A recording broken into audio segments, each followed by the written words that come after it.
বুধবার বেলায় জগদ্দলের Exide battery কারখানায় হানা দেয় আয়কর দপ্তরের আধিকারিকেরা।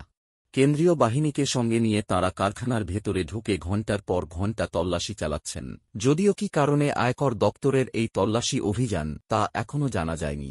আয়কর হানা নিয়ে জগদ্দলের বিধায়ক সোমনাথ শ্যাম বলেন, কি কারণে রেড হয়েছে এটা তো বলা মুশকিল। আমরা যতদূর বাইরের থেকে শুনতে পেয়েছি যে এক্সাইড শ্যামনগরে আইটি ডিপার্টমেন্টে রেড হয়েছে। শুধুমাত্র এক্সাইড শ্যামনগর নয়, এটা ভারতবর্ষের বুকে যত এক্সাইড কোম্পানি আছে সব জায়গায় তারা নাকি রেড করেছে। এবার আমি যতটুকু জানি এই রেডটা প্রাক্তন সাংসদ অর্জুন সিং করিয়েছে।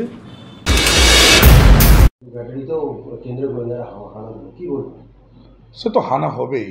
আপনি যদি এক্সাইড রকমের ফ্যাক্টরিতে যারা কন্ট্রাক্টররা আছে তারা যদি ঠিকভাবে জিএসটি জমা না করে, ইনকাম ট্যাক্সের ফাইল ঠিকভাবে মেনটেন না হয়, সেটাকে প্রকাশ্যে দেখার পরেও এক্সাইডের স্টাফরা যারা আছে তারা তাদেরকে সেভ করছে, তো এট লাস্ট যখন ইনকাম আর আউটকাম দুটো যদি মেনটেন না হয়, দুটো যদি ব্যালেন্স না দেখা যায়, তাহলে তো রেট হবেই।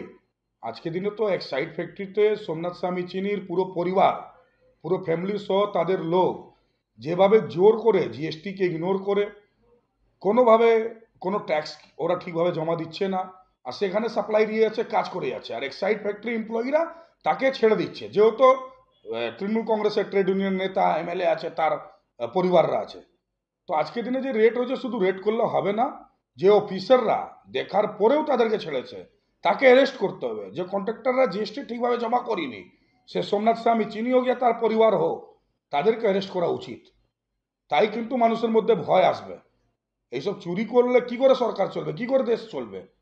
আপনার আমার ট্যাক্সে পয়সা থেকে তো দেশ চলে, সেখানেও চুরি, কত চুরি করবে?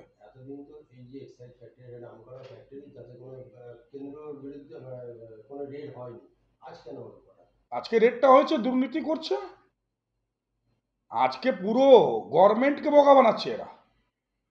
গভর্নমেন্ট ঘরে, সরকারের ঘরে যে টাকাগুলো যাবে জিএসটির এবং ট্যাক্সের মাধ্যমে, সে পয়সাটাও চুরি করছে। সাপোর্ট কে করছে? সোমনাথ স্বামী চিনির পরিবাররা, যারা ওখানে কন্ট্রাক্টি করে সাপ্লাই করে, তাদের লোকরা। টোটালি তো সোমনাথ স্বামী চিনি করাচ্ছে তৃণমূলের এমএলএ, ট্রেড ইউনিয়নের নেতা আছে বলে করাচ্ছে। আর ভুলটা হচ্ছে এক সাইডের অফিসারদের। তারা কেন ছেড়ে দিচ্ছে? কত টাকা পাচ্ছে তারা যে ছেড়ে দিচ্ছে? আপনি একটা টাকা 100 টাকার মাল কিনছেন, সেখানে 18 টাকা জিএসটি জমা হওয়া উচিত, 18 টাকা তো আপনাকে জিএসটি জমা করাতে হবে, কিন্তু সেটা করছে না। তাহলে ধরবেই তো, রেট হবেই তো। মূল সোমনাথ স্বামী চিনি আছে, পুরো এক সাইডকে একবারে শেষ করে দিয়েছে। অফিসাররা কেউ ভয়ে করছে, কেউ পয়সা নিয়ে করছে, করছে তো সব সোমনাথ স্বামী চিনি পরিবাররা।